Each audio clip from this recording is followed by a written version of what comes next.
সুন্দরভাবে আজকে 20তম সিয়াম অতিবাহিত করছি। আমরা আল্লাহ তাআলার কাছে দোয়া করি, আল্লাহ পাক যেন আমাদেরকে পরবর্তী যে সিয়ামগুলো আছে এই সিয়ামগুলো আদবের সাথে পরিপূর্ণ করার তৌফিক দান করেন। আল্লাহুম্মা আমিন।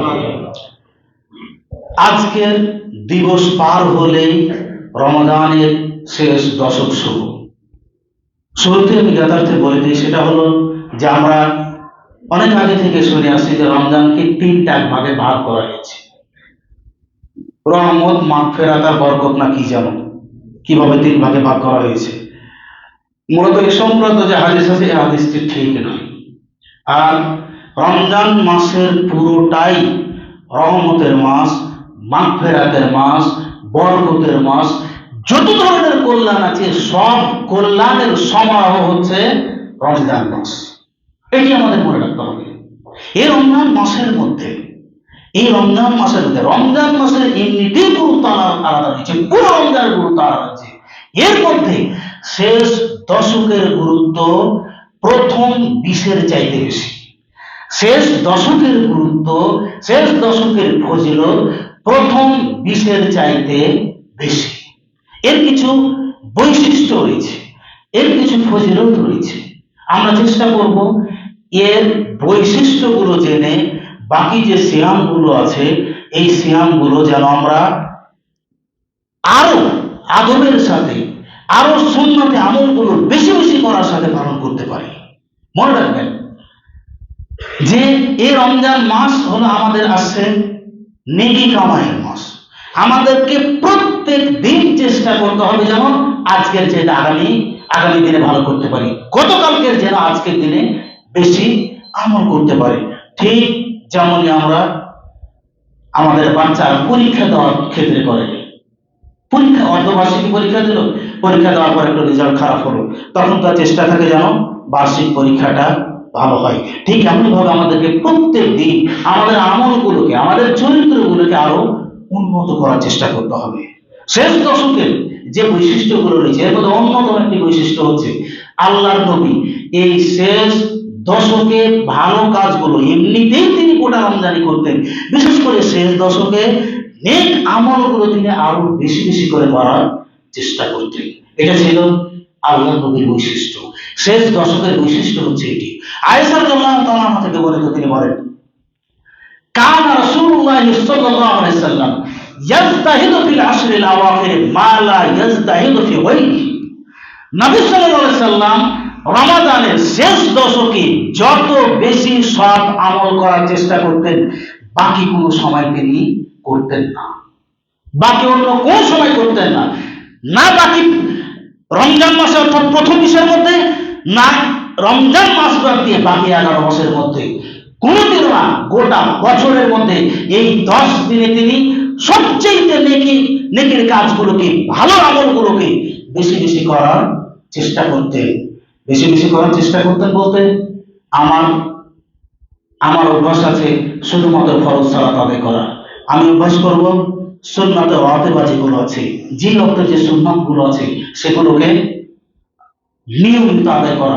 রাসূল সাল্লাল্লাহু আলাইহি ওয়াসাল্লাম বলেছেন যে ব্যক্তি সুন্নাতের ওয়াজিবাগুলো সঠিকভাবে আদায় করবে, কোন হাদিসে 10-এর কথা এসেছে, কোন হাদিসে 12-এর কথা এসেছে, সঠিকভাবে যে আদায় করবে সেই ব্যক্তি জান্নাতে প্রবেশ করবে, জান্নাতে প্রবেশ করবে।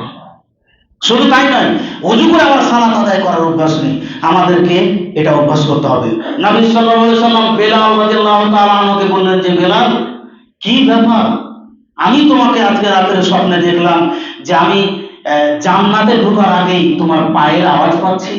বেলাল, তুমি কি এমন কাজ করো যে এই আমলটি তোমাকে আমি এইভাবে দেখলাম? বেলাল রাদিয়াল্লাহু তাআলা আনহু বলছেন যে আল্লাহর রাসূল, আমি তো সেরকম কোনো আমল করি না, তবে আমি যেটা করি, আমি যখনই ওযু করি তখনই আল্লাহ পাক আমাকে যতটুকু সক্ষমতা দেন আমি সালাত আদায় করি।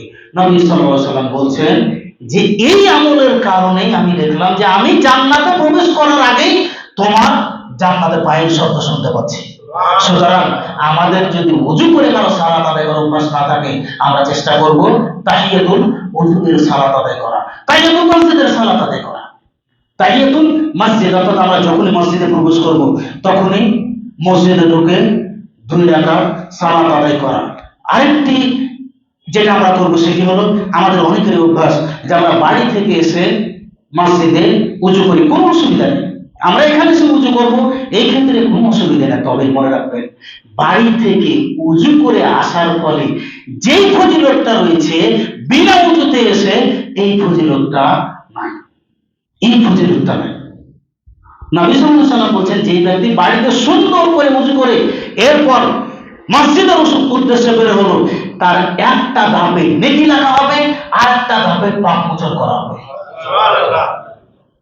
এটা আপনি কিন্তু বিনা উজুতে আসলে পাবেন না, বিনা উজুতে আসলে পাবেন না, উজু করে আসতে হবে। সুতরাং আমরা চেষ্টা করব বাড়ি থেকেই উজু অবস্থাতে আসা। এর সাথে সাথে আমরা চেষ্টা করব কোরআন তেলাওয়াত করা। ইবনে মাসউদ রাদিয়াল্লাহু তাআলা আনহু থেকে বর্ণিত, তিনি বলেন, মান করা হারফান মিন কিতাবিল্লাহ, নবী সাল্লাল্লাহু আলাইহি ওয়াসাল্লাম বলেন, যেই ব্যক্তি কোরআন থেকে একটা হরফ তেলাওয়াত করবে, পাঠ করবে, ফালাহু হাসানাতুন, তার জন্য একটা নেকি লেখা হবে, ওয়াল হাসানাতু বিআশরি আমসালিহা, আর এক নেকি 10 নেকির সমান।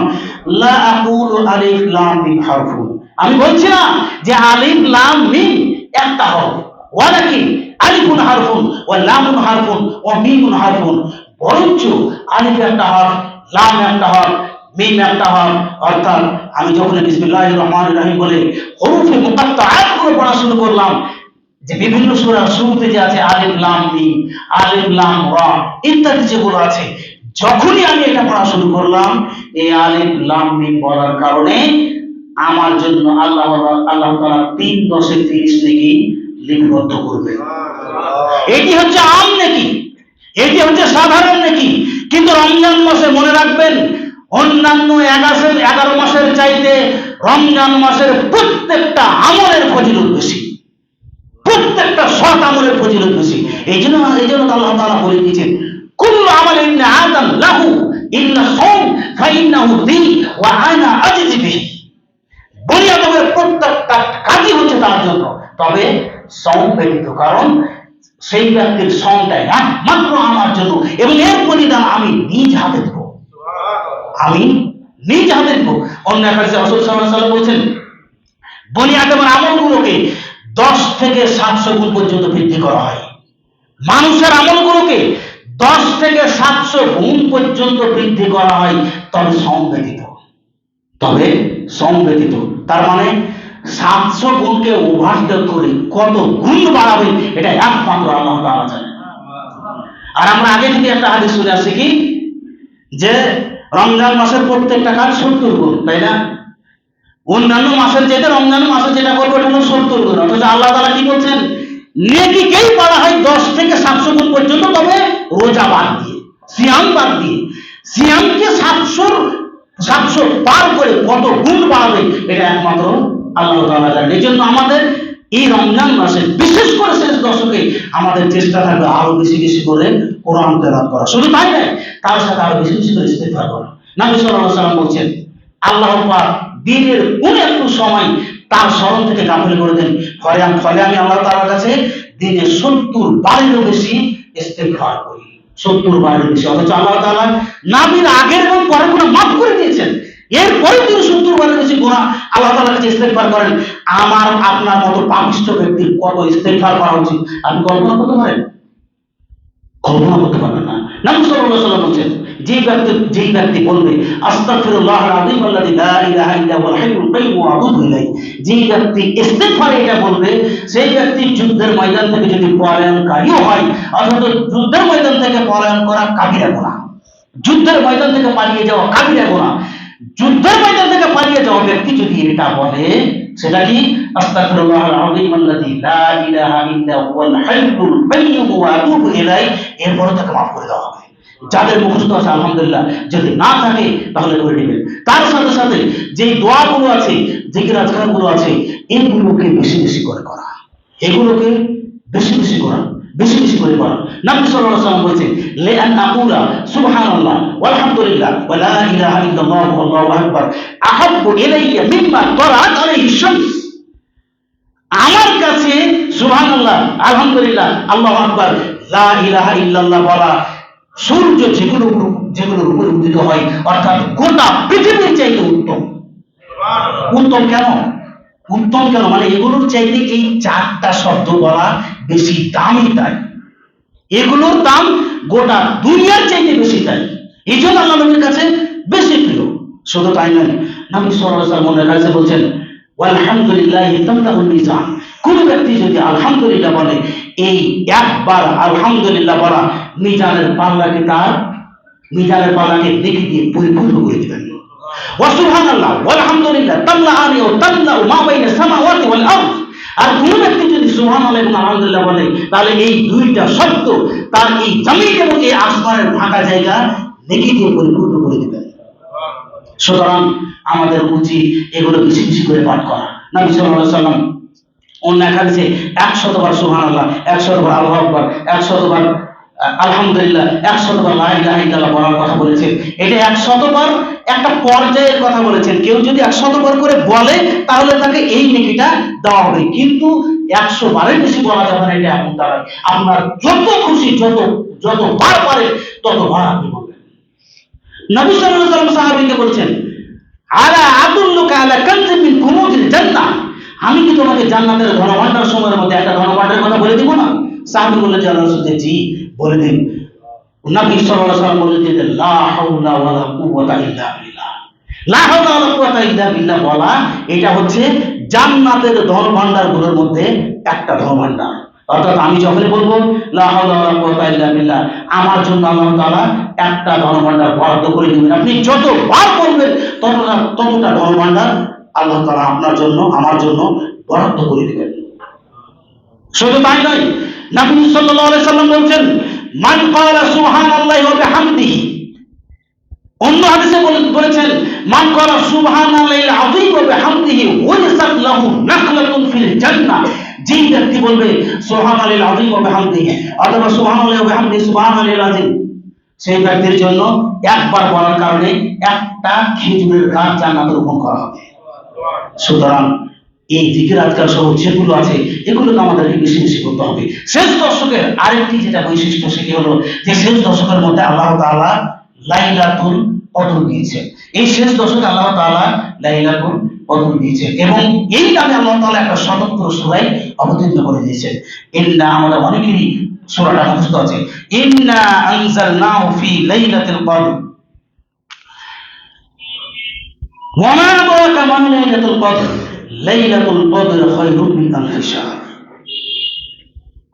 আমি এই কোরআনকে অবতীর্ণ করেছি লাইলাতুল কদরে। তুমি কি জানো লাইলাতুল কদর কি? এটি 1000 মাস অপেক্ষা উত্তম। এটাকে যদি আমরা গাণিতিক ভাবে সংখ্যা দিয়ে যদি হিসাব করি তাহলে 83 বছর 4 মাস এই মাত্র কয়েক ঘন্টা জাগরণের কারণে, আল্লাহ তাআলার ইবাদতের মধ্যে কাটিয়ে দেওয়ার কারণে 83 বছর 4 মাস বয়সে একটা লোক এত বছর বয়স পর্যন্ত ইবাদত করে যত নেকি পাবে, একটা রাত্রের মাত্র এই কয়েক ঘন্টা সময়ের কারণে আল্লাহ তাআলা সেই প্রতিদান আমাকে আপনাকে দিবেন। আমরা এই সংক্রান্ত আলোচনা বহু শুনেছি এবং আমরা এটাও জানি যে আমাদেরকে এই লাইলাতুল কদর সন্ধান করতে হবে শেষ দশকের দ্বিতীয় রাতগুলোতে। শেষ দশকের আরেকটি বৈশিষ্ট্য হচ্ছে যে এই দশকে আল্লাহ তাআলা লাইলাতুল কদরকে গোপন করে রেখেছেন। এটি একটি বৈশিষ্ট্য। কেন জানেন? আমরা তো নির্দিষ্ট জানি না, যদিও আমাদের যে রাষ্ট্রীয়ভাবে 27 রাতকে রাষ্ট্রীয়ভাবে লাইলাতুল কদর ধরা হয়, এটা মোটেও ঠিক নয়। যদি এটাকে আমরা একমাত্র হিসেবে ধরে নিই তাহলে বুখারী মুসলিম আরো অনেক হাদিস আছে যেগুলোর বিরোধিতা করা হবে। এই জন্য আমাদের সবচেয়ে গ্রহণযোগ্য যেটা, সেটা হলো শেষ দশকের দ্বিতীয় রাতগুলোতে। কিন্তু এই রাতগুলোতে আল্লাহ তাআলা অজ্ঞাত রাখার কারণটা কি? অজ্ঞাত রাখার কারণ হচ্ছে এটা, আমরা যেন প্রত্যেকটা রাত্রে লাইলাতুল কদর পাওয়ার চেষ্টা করি। ফলে কি হবে? লাইলাতুল কদর তো পেলামই, যে রাতগুলো লাইলাতুল কদর নয় সে রাতগুলোতে আমরা যে আমলগুলো করলাম এগুলো আল্লাহ তাআলার কাছে কি গৃহীত হয়ে যাবে। ফলে আমাদের নেকির ভান্ডারটা আরো সমৃদ্ধ হয়ে যাবে। এর মধ্যে শেষ দশকের আরেকটি বৈশিষ্ট্য হচ্ছে যে এর মধ্যে রয়েছে ইতিকাফ রয়েছে। আয়েশা রাদিয়াল্লাহু তাআলা আমাদের বলেন, তিনি বলেন, কানা রাসূলুল্লাহ সাল্লাল্লাহু আলাইহি ওয়াসাল্লাম ইয়াতাকিফু ফিল আশরিল আওয়াখির মিন রমাদান। নবী সাল্লাল্লাহু আলাইহি সাল্লাম রমাজানের শেষ দশকে তিনি ইতিকাফ করতেন। এক হাদিসে এসেছে নবী সাল্লাল্লাহু আলাইহি সাল্লাম শেষ দশকের 10 দিন তিনি ইতিকাফ করেছেন। আবার আরেকটা হাদিসে এসেছে যে নবী সাল্লাল্লাহু আলাইহি সাল্লাম যেই বছর দুনিয়া থেকে বিদায় নেন সেই বছরে তিনি 20 দিন ইতিকাফ করেছিলেন। আরেকটি বিষয় আমাদের মনে রাখতে হবে, সেটি হলো যে ইতিকাফ মানে নিজেকে যাবতীয় দুনিয়াবি ঝুট ঝামেলা থেকে মুক্ত রেখে একমাত্র আল্লাহ তাআলাকে সন্তুষ্ট করার জন্য ইবাদতে লিপ্ত থাকা।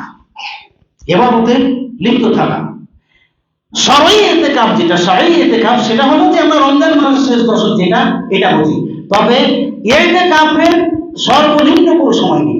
আপনি যদি 1 ঘন্টা হয় ফজর সালাতের পরে বা যে কোনো নামাজের পরে আপনি 1 ঘন্টা মসজিদে বসে থাকলেন, মসজিদেই থেকে দোয়া জিকির আজকাল কোরআন তেলাওয়াত করলেন, এটাও এক প্রকারের ইতিকাফ, মিনি ইতিকাফ, ছোট ইতিকাফ, এটাকে ইতিকাফ বলে। সুতরাং আমরা চেষ্টা করব যদি আমরা এইভাবে কেউ ইতিকাফ করতে না পারি তাহলে আমরা এই কিছু কিছু সময় মসজিদে থেকে এভাবে আমরা ইতিকাফ করার চেষ্টা করবো। আর একটা বিষয় মনে রাখবেন, যারা আমরা ইতিকাফ করবো, যারা ইতিকাফ করার নিয়ত করেছেন, আমরা ঢুকবো কখন, বের হবো কখন, আমরা সংক্ষেপে করার চেষ্টা করছি।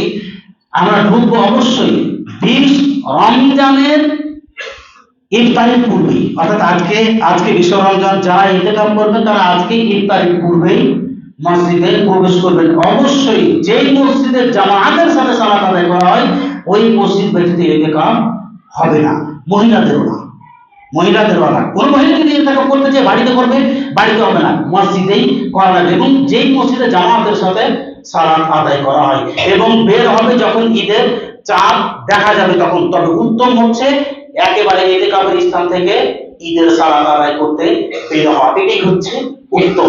কেউ যদি ঈদের চাঁদ দেখার সাথে সাথে বের হয়ে যায় কোনো অসুবিধা নেই। সর্বশেষ আপনাদের সবার কাছে আবেদন, মানে শেষ দশকের যে ফজিলত, যে বৈশিষ্ট্যগুলোর মধ্যে আরেকটি হচ্ছে আজ থেকে বলিত। তিনি বলেন নবী সাল্লাল্লাহু আলাইহি ওয়াসাল্লাম, তিনি বলেন কানা রাসূলুল্লাহ সাল্লাল্লাহু আলাইহি সাল্লাম আজওয়াদুন নাস, নবী সাল্লাল্লাহু আলাইহি সাল্লাম মানুষের মধ্যে সবচেয়ে বেশি দানশীল ছিলেন, সবচেয়ে বেশি দানশীল ছিলেন। এরপরে রমজান মাসে যখন জিবরাইল আলাইহিস সালাম নবী সাল্লাল্লাহু আলাইহি সাল্লামের সাথে মিলিত হতেন তখন তার দানের গতি প্রবাহিত বাতাসের চাইতে বেড়ে যেত, প্রবাহিত বাতাসের চাইতে বেড়ে যেত। এমনকি নবী সাল্লাল্লাহু আলাইহি সাল্লাম বলছেন যে সদকা আল্লাহ তাআলার ক্রোধকে মিটিয়ে দেয়, সদকা জাহান্নামের আগুনকে নির্বাপিত করে দেয়।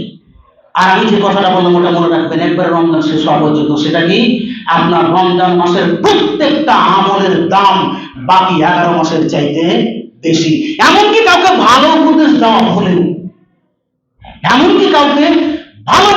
হলেও, সুতরাং এই মাসের দাম বাকি 11 মাসের চাইতে এর ফজিলত অনেক অনেক বেশি, এতে কোনো সন্দেহ নাই। সুতরাং আপনারা যে কেউ দান করেন না সেটা বলছি না আমি, আপনারা অবশ্যই করছেন, অবশ্যই যে যার জায়গা থেকে চেষ্টা করছেন। এরপরেও আমাদের চেষ্টা করতে হবে আরো বেশি করার। আশ্চর্যজনক বিষয় কি জানেন, আমাদের চলনটা সম্পূর্ণ শরীয়তের বিপরীত। মানে ওই হাদিসের মতো যেখানে আল্লাহ নবী সাল্লাল্লাহু আলাইহি ওয়াসাল্লাম বলেছেন যে ইকতারাবাতিস সাআতু, কিয়ামত নিকটবর্তী হয়ে আসছে, ওয়ালা তাজদাদু মিনহু ইল্লা বু'দান, আর মানুষের এর থেকে পলায়ন বৃদ্ধি পাচ্ছে। মানুষ যত কেমন আগে আছে মানুষ তত পালাচ্ছে। আর আমাদের অবস্থা কি জানেন, নেকির অর্জন করার সময়গুলো যত কাছে আসছে তত আমরা দূরে সরছি। মানে আপনি অবশ্যই খেয়াল করবেন, রমাদানের প্রথম দিকে তারাবিতে যত মুসল্লি হতো এখন এত মুসল্লি নাই, আছে না? যে দোকানদারটা গার্মেন্টস করবে এটা বা মুদিখানার দোকানদার এতদিন তারাবি নামাজ পড়েছে, কিন্তু দেখবেন যে শেষের দিকে তারাবি নামাজ পড়বে না, তার কারণ কেনাকাটা আছে, বিক্রি হবে বেশি। অথচ এই 10 দিন হচ্ছে নেকি অর্জন করার সময়, সব দিক দিয়ে। অথচ যত রমজান পিছিয়ে আসে তত আমাদের এই নামাজ থেকে আরো আমরা দূরে সরে যাচ্ছি।